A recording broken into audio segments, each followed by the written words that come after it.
I think we are at the point in which we don't know what you're going to find, which is the most exciting part. I think one of the last big discoveries that were made at CERN was the Higgs a few years ago, but this was predicted already many years before that, and the community had been searching for it. Somehow we already knew what we wanted to find, but now we are really looking to find signs of physics we don't know yet. So I think this is very, very interesting. Deep learning is used for what's called anomaly detection. So to flag and find anything that really looks abnormal, not normal.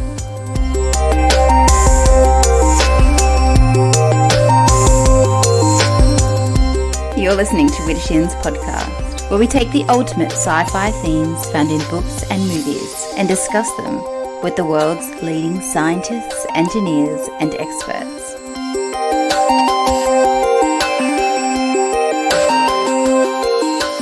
This week's podcast is brought to you by our sponsors and preferred retailers, Wordery and The Book Depository. And the book whose theme we're reflecting on this week is Rainbow's End by Vernor Vinge. It is set a few decades from now, and it is an epic adventure that encapsulates in one single extended family the challenges of the technological advances of the first quarter of the 21st century. The information revolution of the past 30 years in this book blossoms into a web of conspiracies. And if anyone knows me, they know that I love a good conspiracy theory, but in this story, they absolutely destroy Western civilization. The link to Rainbow's End can be found in the show notes.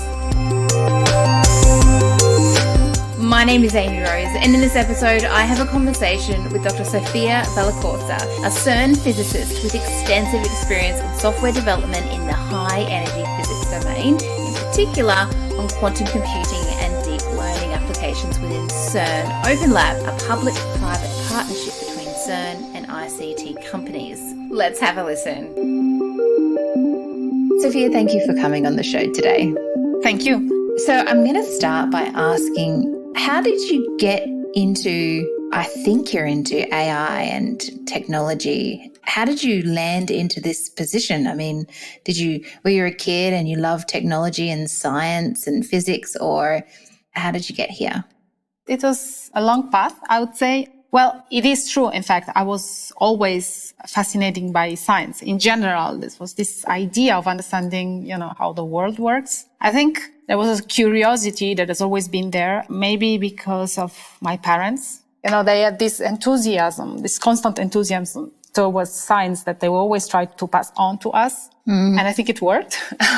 They had a very, very a mixed approach. They had a very classical background. They studied Latin and ancient Greek. And then at the university, they went for physics and math. So basically, my sister and I grew up in a very science-interested world, I would say.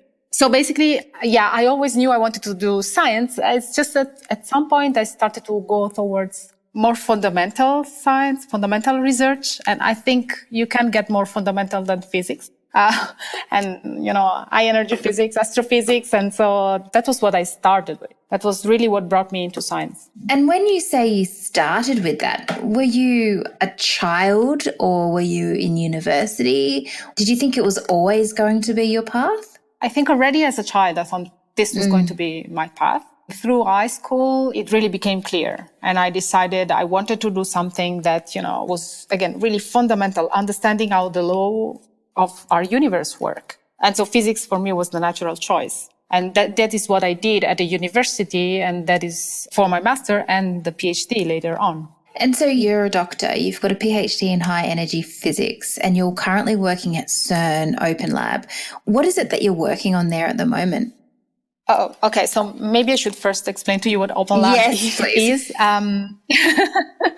So we are a section in the IT department at CERN, and through us, CERN collaborates with different, leading ICT companies, but also other research organizations. And the idea is that we want to try and accelerate development of new technologies. So cutting edge ICT solutions that then can be, developed for the research community in physics, but also, broader than that. And so I think this is what's really exciting about the job I do now.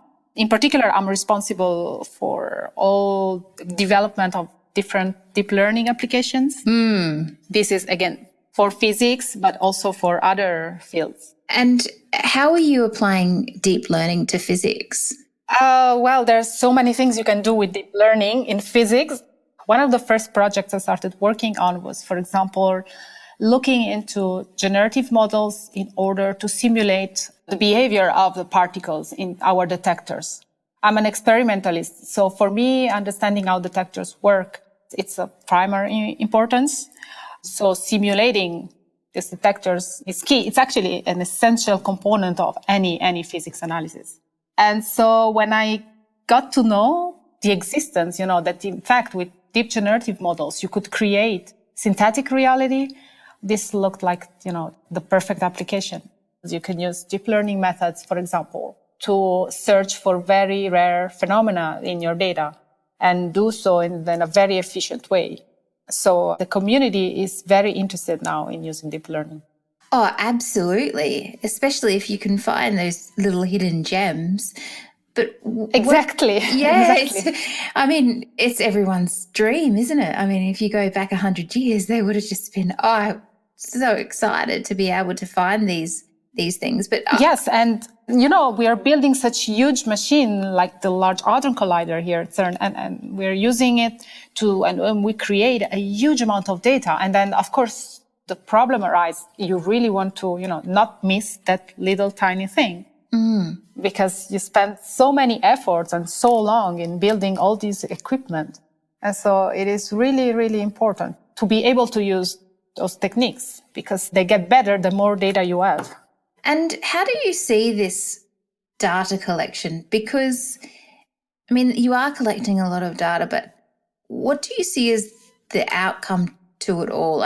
What do you think you're going to find? What's really important? And why do you keep going?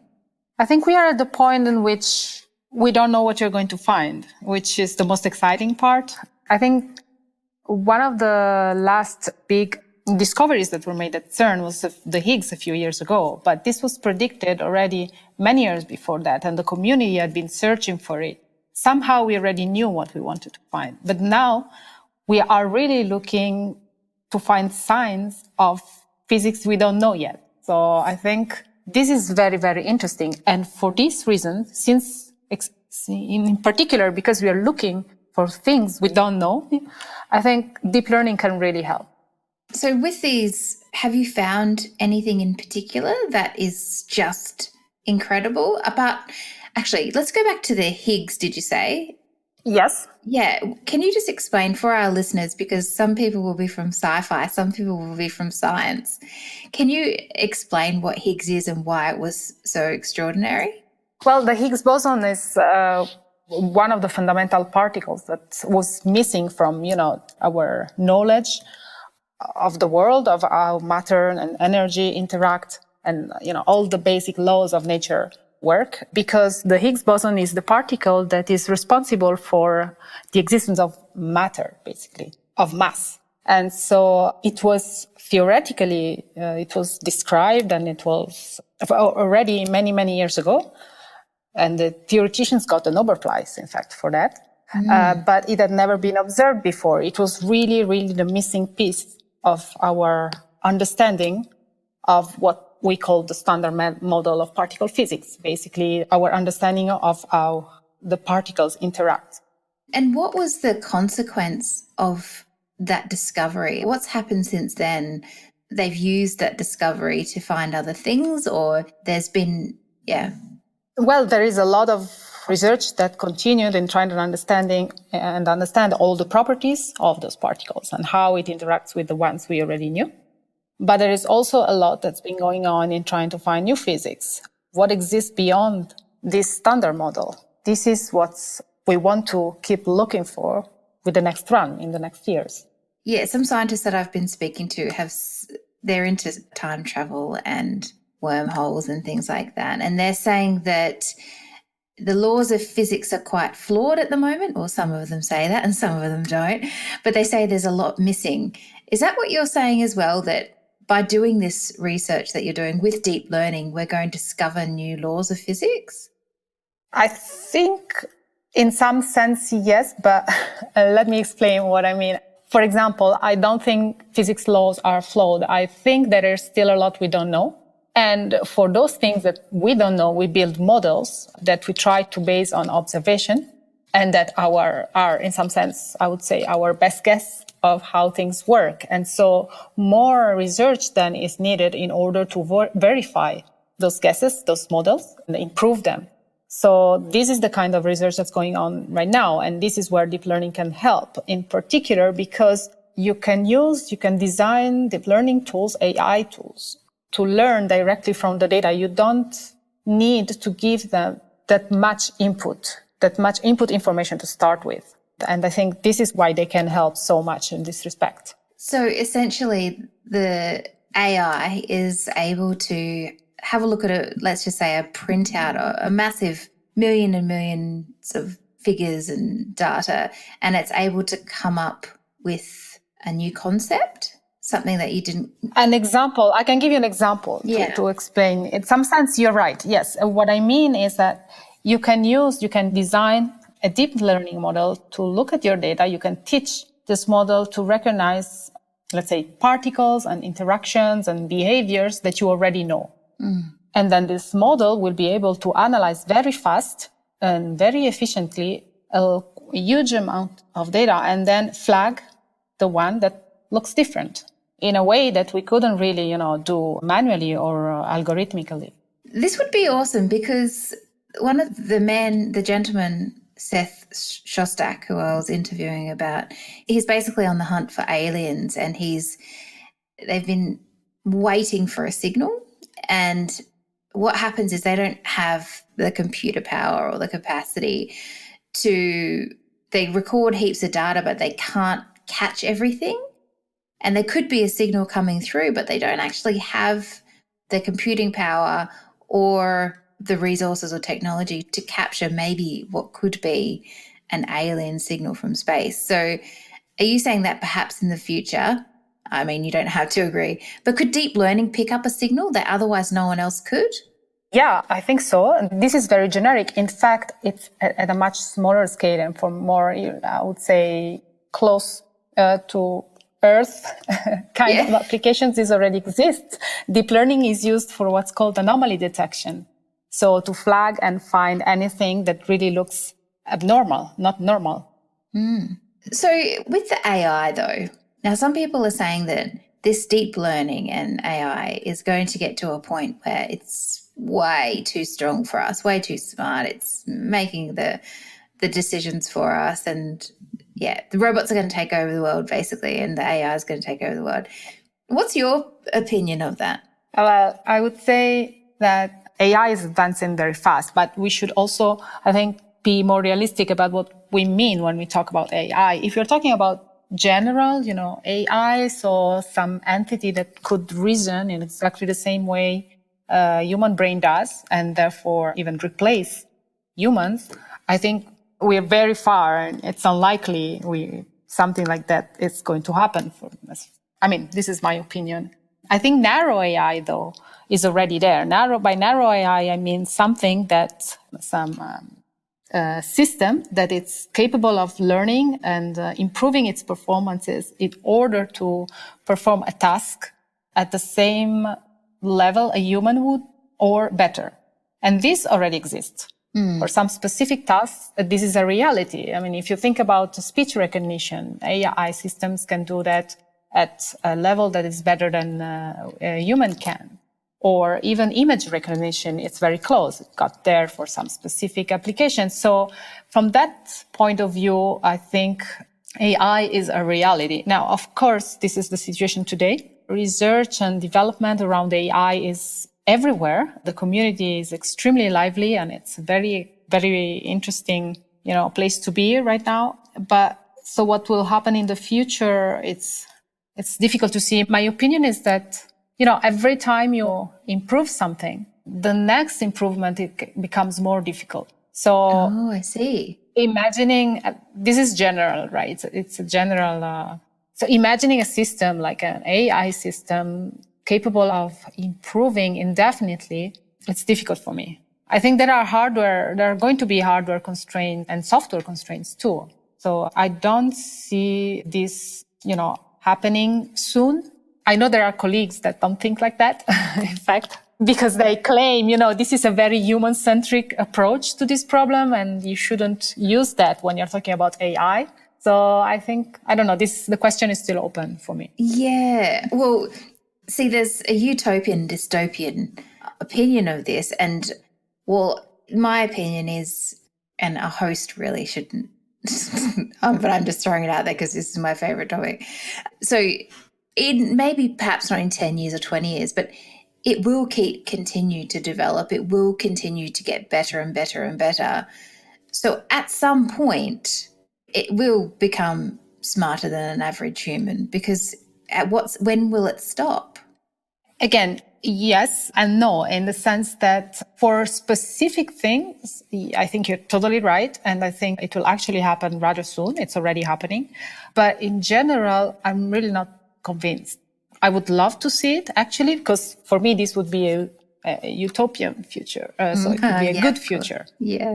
I think any technology advancement or scientific advancement, it's good. And so usually bad comes from the way people use it. It's not related to the technology itself. So for me, it would be great to see that. But I tend to think that if it happens, it will be very, very, very far away. And one of the things that some people who imagine the future with robots, because, I mean, AI and robots, they are different, but to have, some people imagine that there's robots that have artificial intelligence and they'll be doing our jobs and things like that. And there'll be flight attendants, there'll be cooks, and there'll be that sort of thing. Do you think that's in the near future? I think, yes, we could be close to start thinking about replacing some, jobs with robots. I think this would be, again, good in general, because it would give us the possibility to actually focus on, more creative kind of jobs or more, interesting kind of jobs. I'm not saying that being a flight attendant is not interesting. This is not my point at all. I'm sorry. I just realized it could be read like that. But what I mean is that we should welcome any kind of automation we could get, I think. But this needs to go together. It's mostly like of ethical nature. What we really need to understand is how these systems learn, what exactly they learn, and, why they learn certain things.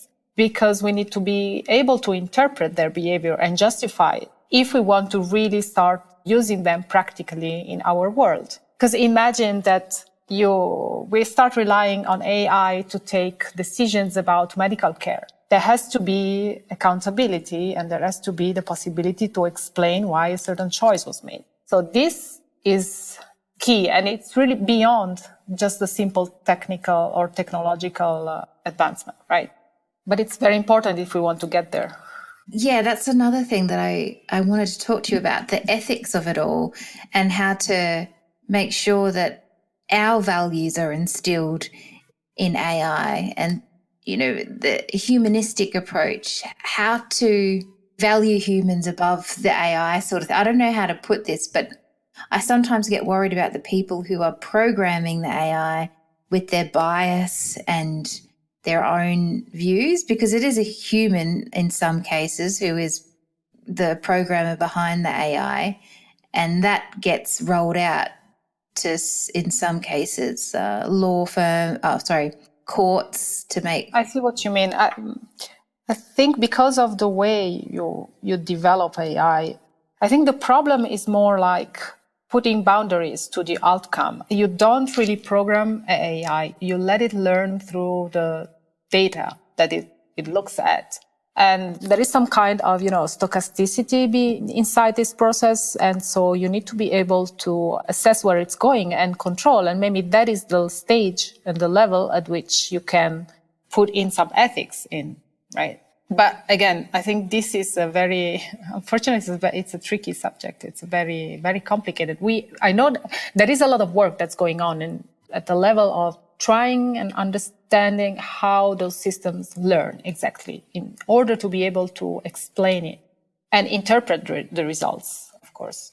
But a real ethic does not exist yet, I believe. No, I don't think so either. But I've had some conversations around the speed of the technology surpassing our capacity to add ethics to the whole, even to the whole industry, so let's not introduce AI that's going to swear at kids, or when that, let's try and do the right thing here, and as a human race around the whole thing, to make sure that it remains ethical.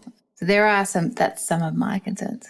I think it's a very good point. Unfortunately, there are no solutions yet. I think it's all the different development as far as technology is concerned, and development as far as, understanding how it works and how we should and how we can include it or integrate it in our society have to go together. And, there is a lot of excitement on the technological part. Every day you see new applications that come out, people that come up with some new ideas and some new example of what AI can do. And this is very exciting. But at the same time, there has to be, investment in understanding how all of this can be safely integrated in our world. And are you excited about anything any advancements that might be coming up with AI? I mean, I know it's probably a long way away before AI takes over the world, but what's happening soon? Like, what can you tell us about? I think what's really exciting about it is that people are starting to, consider this like a familiar tool, something that you can use. Artists create art with generative models. I mean, this is something that was unbelievable just a few years ago. I think what's shocking is the speed at which all of this is happening. More specifically, some breakthrough, I don't know, and I think forecasting. So again, there are many, many problems in our world today that we cannot solve because we don't have the computing power or even we don't know in details how to properly model certain phenomena. And so we cannot simulate them, we cannot understand them, and we cannot solve problems. And for example, we can talk about climate, we can talk about pollution, we can talk about many of those subjects. And I think AI can develop into something that we can use to get a better understanding of those problems, and therefore then maybe get a solution to it. Well, I know here in Australia, we're going through a massive drought. And it would be pretty good to understand how to solve that problem, because there's or forecast, preview, see when it's coming. Yeah, and just maybe have some water in your tank before it really hits. So absolutely. And one last question, whether it's AI or any other idea or something that you can imagine, this is the last question. And as I said, lots of people say AI is going to take over the world. But I'm speaking to you now. What do you think in the space of technology, or even ideas, or even ways of life, or the way that we're going to do things in the future, what do you think will exist that we probably can't imagine right now? What I would like, it has been imagined by, let me see, because I'm really thinking about, in practical terms, what would be really good to have. I think for daily life, if we could have a system for, teleportation, it would be great. You wouldn't have to drive your kids around all the time and be stuck in traffic. It would just instantaneously be there. Now, this has been imagined in many science fiction, books so far. But given how quickly quantum information technology is improving, I think, this is something that maybe at some point in the future could happen. It would be great. Right now, they were able to transfer instantaneously information, bits of information. We can imagine that in some years they could transport particles. And then, from there, you just need to, grow to more complex systems. And maybe one day there'll be no traffic anymore. Oh, you're preaching to the choir. That would be great. That would be amazing. Well, we spend half our lives in the car, and it is very, very painful. Yes, it is. Well, Sophia, thank you so much for joining me today. And thank you for answering all the questions that I just blurted out. I just couldn't help myself. I'm sorry, but thank you so much for answering them. Thank you. This was a very, very nice discussion. Very interesting. Oh, that's great. Okay. Thank you, Sophia. Have a lovely day. Thank you. You too. Thank you so much for listening to this week's episode with Dr. Sofia Vallecorsa. Until next time, please subscribe on whatever platform you're listening on. And if you have it in you, please leave a review on iTunes. Stay safe, enjoy the company of your loved ones, and enjoy the rabbit holes.